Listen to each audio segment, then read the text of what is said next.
Salut à tous, alors aujourd'hui je vous amène au Parc du Diable, donc là où se trouve le Pont du Diable. Et pour être plus exact, je vous amène à la tyrolienne du paradis. C'est la plus haute tyrolienne du monde, avec poulie individuelle et en accès libre, dans un parcours en acrobranche. Je m'étais rendu là-bas avec deux de mes amis. Je vais vous montrer notre passage à la tyrolienne du paradis. Après un premier petit entraînement, on va dire, avant le grand saut, nous nous sommes d'abord mis en jambes dans les parcours de l'acrobranche.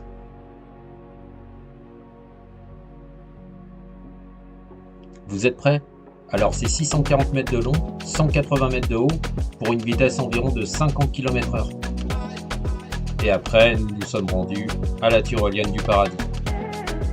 Mais aussi la tyrolienne des anges. Donc celle-ci, elle est plus impressionnante car elle passe au-dessus du vide. Et je vais vous expliquer aussi la légende du pont du diable.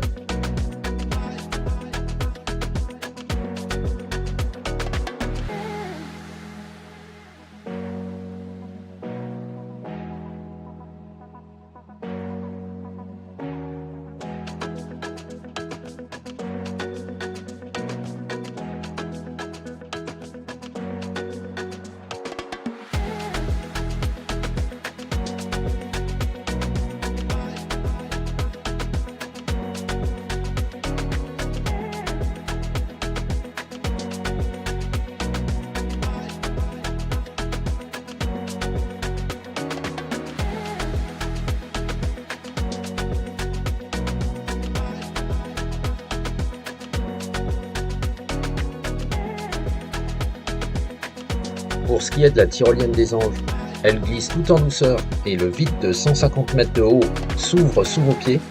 C'est une traversée de 30 secondes à 50 km/h, pouvant même aller jusqu'à 70 km/h, pour ensuite arriver de l'autre côté du canyon. C'est la plus grande et haute tyrolienne du monde, accessible en accès libre, en acrobranche, accessible aussi aux enfants à partir de 8 à 10 ans, de 1,35 m à 1,50 m. Vraiment époustouflant, seule la tyrolienne du paradis la dépasse, mais elle est accessible à partir de 1,50 m, donc environ 10 ans. Voilà, c'est vraiment un âge minimum et des tailles requises pour faire l'une de ces deux tyroliennes. Par contre, je n'ai pas vu beaucoup d'enfants la faire, mais c'est possible.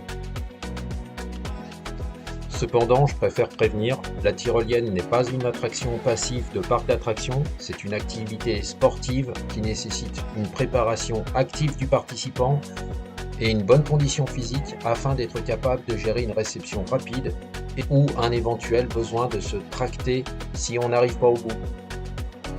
Le retour à pied se fait par le sentier du Pont du Diable et c'est environ 12 à 15 minutes de marche splendide dans le plus beau canyon de Savoie.